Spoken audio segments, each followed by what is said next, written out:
26واں پارہ ہے، سورۃ قاف، آیت نمبر 23۔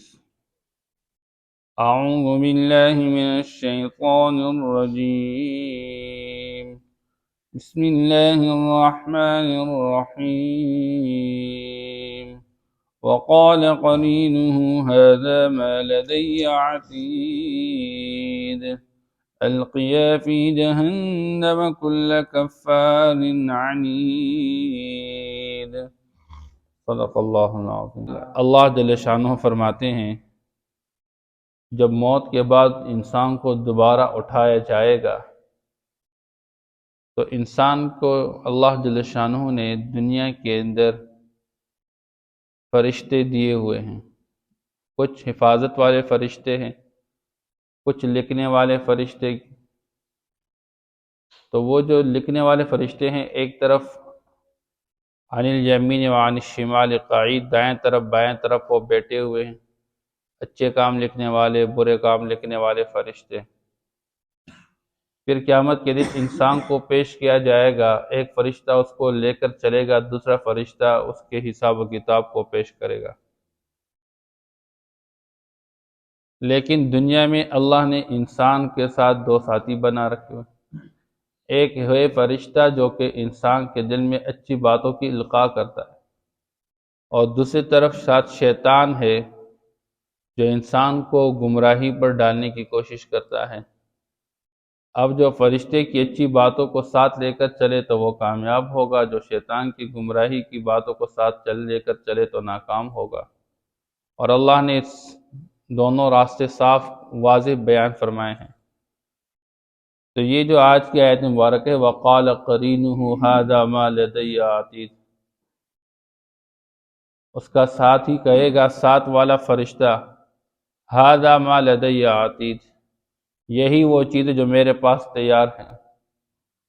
تو تیار کر رکھی گئی ہے، وہ اعمال نامہ ہے انسان کا۔ اس لیے اللہ جل شانہ قیامت کے دن انسان کے سامنے اس کا اعمال نامہ کھول کے پیش کریں گے، اور انسان سے کہا جائے گا کہ اب اس کو پڑھو۔ اور جب انسان اس اعمال نامے میں دیکھے گا تو کہے گا ما لهذا الکتاب لا یغادر صغیرۃ ولا کبیرۃ الا احصاها، کہ کیا شان اس اعمال نامے کا، بڑا عجیب معاملہ ہے، ہر چھوٹے بڑے عمل کو درج کر کے اس کو محفوظ کرنے والا کوئی چیز اس سے نہیں رہ چکی ہوگی۔ اسے ھذا ما لدی عتید القیا فی جہنم کل کفار عنید، اللہ کی طرف سے حکم ہوگا کہ ڈال دو جہنم کے اندر ہر ناشکر و عناد رکھنے والے کو۔ جب انسان کے اعمال نامے کے اندر معلوم ہو جائے گا کہ گناہ زیادہ ہے اور نیکیاں کم ہے اور یہ جہنم کا مستحق ہو جائے گا، تو وہ جو فرشتہ اس کو لے کر آیا ہوا ہے، سائق جس کو پہلے کہا گیا ہے، اور ساتھ شہید جو فرشتہ اس کے اعمال نامے کو لے کر حاضر ہونے والا ہے، تو یہ دونوں فرشتوں کو اللہ کہیں گے القیا فی جہنم، تم دونوں اس کو ڈال لو جہنم کے اندر۔ اور یا یہ ہے کہ جہنم میں ڈالنے والا فرشتہ ایک ہی ہوگا، لیکن صیغہ تثنیہ کا استعمال کیا گیا ہے، یہ مبالغہ کے طور پر، القیا فی جہنم، ڈال دو تم جہنم میں کل کفار، ہر اس شخص کو جو کہ ناشکری کا مظاہرہ کرنے والا تھا۔ اور سب سے بڑھ کر ناشکری کیا ہے کہ انسان جس اللہ نے پیدا فرمایا اور جس اللہ نے انسان کے لیے اس کائنات کے نظام کو چلایا، چاہیے تو یہ تھا کہ یہ انسان اسی ایک اللہ کا پابند بن کے، اسی کو اپنا معبود بنا کے، اسی کی عبادت کرنے والا بن جاتا، لیکن اس انسان نے اس اللہ کے علاوہ بہت سارے معبود بنا کے رکھے ہیں، کبھی پتھر کے بنا کے رکھے ہوئے، کبھی مٹی کے بنا کے رکھے ہوئے، کبھی انسانوں کو معبود بنا کے رکھا، کسی نے فرشتوں کو معبود بنا کے رکھا، اللہ کے ساتھ شریک ٹھہرا دیے، کسی نے عزیر علیہ السلام کو اللہ کا بیٹا کہہ کے معبود بنا دیا، کسی نے عیسیٰ علیہ السلام کو اللہ کا بیٹا کہہ کے معبود بنا دیا، کسی نے فرشتوں کو اللہ کی بیٹیاں قرار دے کے معبود بنا دیا، کسی نے زندہ کو، کسی نے مردہ کو، پتہ نہیں کیا کیا، اپنے ہاتھ کے بنائے گئے بت کو معبود بنا کے اللہ کے شریک ٹھہرا کے بہت بڑی ناشکری کا مظاہرہ کیا۔ اور ناشکری کا ایک صورت یہ بھی ہے کہ اللہ پاک نے زندگی گزارنے کا جو طور طریقہ آپ صلی اللہ تعالیٰ علیہ وسلم کی مبارک شخصیت کو دنیا والوں کے لیے نمونہ بنا کر بھیجا، دنیا والے اس کی طرز زندگی کو ریجیکٹ کیا اور اپنی رسومات اور بدعات کی زندگی کو اپنا دیا۔ ہر موقع محل کے اعمال موجود ہیں، ہر موقع محل کے طریقے زندگی موجود۔ گھر کی زندگی کیسے گزارو گے، بازار کی زندگی کیسے گزارو گے، مسجد کی زندگی کیسی ہوگی؟ آج اللہ معاف کر لے، ہم نماز میں تو کوشش کرتے جیسے حضور نے نماز پڑھی ہے، اور ہر بندہ کوشش کرتا ہے کہ حدیث میں یوں آئے میں اس طرح نماز پڑھوں،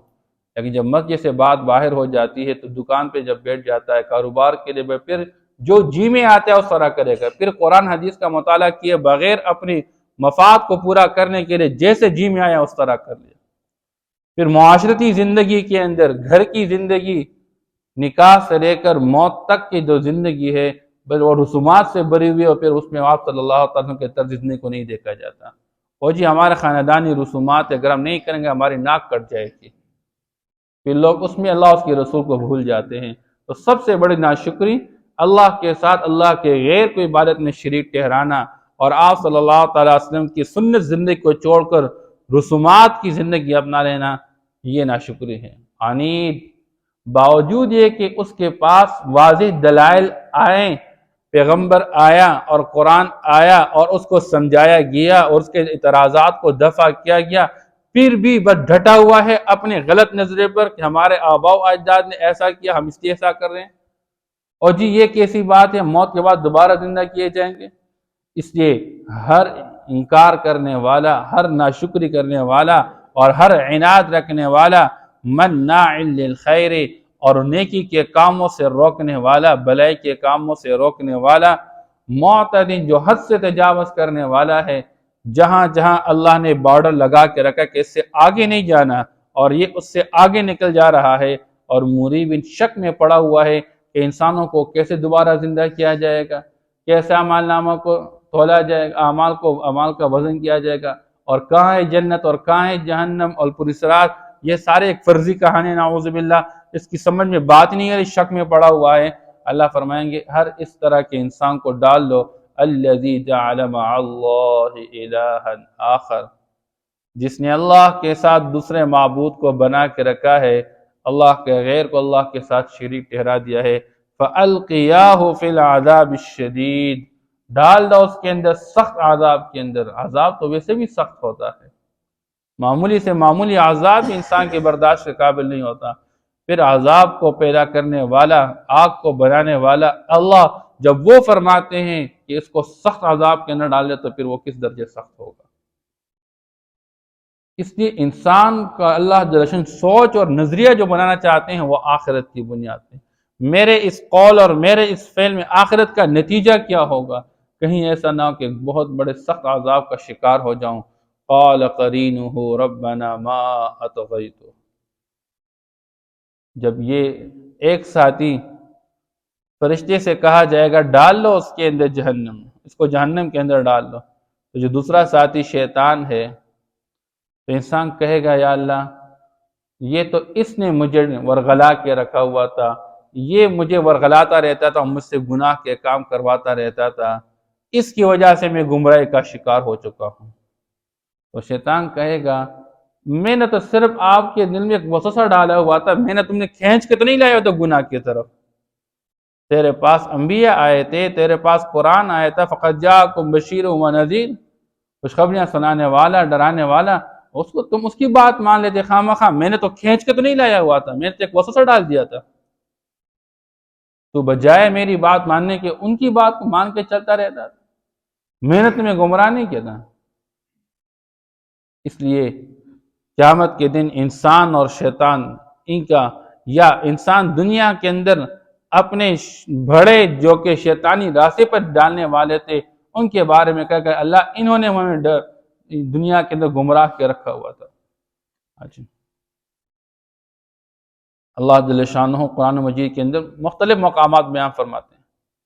اور ایک موقع پہ اللہ جل شانہ فرماتے ہیں کہ انسان کہے گا کاش میں اللہ کے رسول کی اطاعت کر لیتا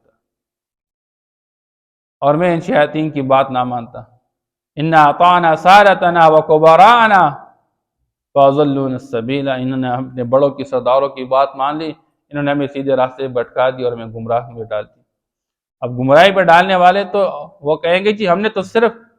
آپ کے سامنے ایک بات رکھی تھی، ہمیں کھینچ کے تو لا کے نہیں تھا، ہمیں تو مجبور تو نہیں کیا ہوا تھا، تو اپنی چاہت سے اس گناہ کو کر چکا تھا، آج تو گمراہی کا شکار ہو چکا۔ اللہ فرمائیں گے یہ جو شیطان ہے ساتھی، قال قرینہ، یہاں اس قرین سے مراد شیطان ہے، اور اس کے ساتھ والا کہے گا ربنا ما اطغیتہ، میں نے تو اس کو سرکش نہیں بنا دیا تھا یا سرکشی میں نہیں ڈال کے رکھا ہوا تھا، ولیکن کان فی ضلال بعید، یہ خود گمراہی میں دور پڑا ہوا انسان تھا، یہ پرلے درجے کے گمراہی میں خود پڑا ہوا تھا اور آج مجھ پہ الزام ڈال رہا ہے۔ تو انسان الزام ڈالے گا شیطان پہ اور شیطان الزام ڈالے گا انسان پہ۔ انسان کہے گا اس نے مجھے گمراہ کیا، وہ کہے گا جی میں نے تو صرف وسوسہ ڈال دیا، میں نے تو کھینچ کے لایا ہوا تھا، میری بات نہ مان لیتا۔ قال لا تختصموا لدی، اللہ فرمائیں گے او بھائی اب میرے سامنے جو ہے جھگڑے نہ کرو، کوئی ضرورت نہیں میرے سامنے جھگڑنے کی۔ وقد قدمت الیکم بالوعید، میں تو تمہارے پاس انبیاء علیہ السلام بھیج چکا تھا، اور میں پہلے سے تمہارے پاس وعید اور سزا کی باتیں بھیج چکا تھا، میں نے تمہیں بتایا ہوا تھا اگر شیطان کے راستے پر چلو گے اور رحمان کے راستے سے بھٹکو گے تو جہنم کی بھڑکتی ہوئی آگ ہے تمہارے، تو عذاب کی جو وعید وہ میں پہلے سے بھیج چکا تھا۔ ما یبدل القول لدی، اب میرے ہاں بات تبدیل نہیں کی جاتی ہے، میرے ہاں لکھا گیا ہے جو سرکش اور نافرمان اور حق کو چھپانے والا اور حق سے انکار کرنے والا اور حق میں شک کرنے والا، ان کے لیے جہنم کی بھڑکتی ہوئی آگ، اب جاؤ جہنم کے اندر اور آگ کی سزا چکو۔ وما انا بظلام للعبید، اور میں اپنے بندوں پر ذرہ برابر ظلم کرنے والا نہیں ہوں، ایسا نہیں کرتا کسی نے کوئی گناہ کیا ہی نہیں ہے اس کے ذمہ گناہ ڈال کے اور بے گناہ اس کو سزا دے دو، نہیں، جس نے جس درجے جو گناہ کیا ہوا ہے بس اسی پر اس کو پکڑا جائے گا، اس کے مطابق اس کو سزا دی جائے گی، ہم کسی کے ساتھ کوئی زیادتی کرنے والے نہیں ہے۔ وما انا بظلام للعبید، اور میں اپنے بندوں پر ذرہ برابر ظلم کرنے والا نہیں ہوں، میرا جو بھی فیصلہ ہے وہ حق کے مطابق ہے۔ وقال قرینہ ھذا ما لدی عتید، اور اس کا ساتھ والا کہے گا یہی وہ چیزیں جو میرے پاس تیار رکھی ہے، القیا فی جہنم، ڈال لو اس کو جہنم میں، القیا فی جہنم، ڈال دے جہنم کے اندر، کل کفار عنید، ہر ناشکر انسان کو، عناد رکھنے والے کو، مناع للخیر، نیکی کی باتوں سے روکنے والے کو، معتد، اور حد سے تجاوز کرنے والے کو، مریب، شک میں پڑے ہوئے کو، الذی جعل مع اللہ الہا آخر، وہ شخص جس نے اللہ کے ساتھ دوسرا معبود بنا کے رکھا، فَأَلْقِيَاهُ فِي الْعَذَابِ الشَّدِيدِ، پر ڈال دو اس کو سخت عذاب میں۔ قال قرینہ ربنا ما اطغیتہ، اس کا ساتھ والا یعنی شیطان کہے گا اے ہمارا رب میں نے تو اس کو سرکش نہیں بنا کے رکھا، میں نے اس کو سرکشی میں نہیں ڈال کے رکھا، ولیکن کان فی ضلال بعید، لیکن تھا یہ خود گمراہی میں دور پڑا ہوا۔ قال لا تختصموا لدی، اللہ جل شانہ فرمائیں گے میرے ہاں جھگڑے مت کرو، وقد قدمت الیکم بالوعید، یقیناً میں پہلے تمہاری طرف بھیج چکا تھا عذاب کی وعید، ما یبدل القول لدی، میرے ہاں بات تبدیل نہیں کی جاتی ہے، وما انا بظلام للعبید، اور نہ میں اپنے بندوں پر ذرا برابر ظلم کرنے والا ہوں۔ صدق اللہ۔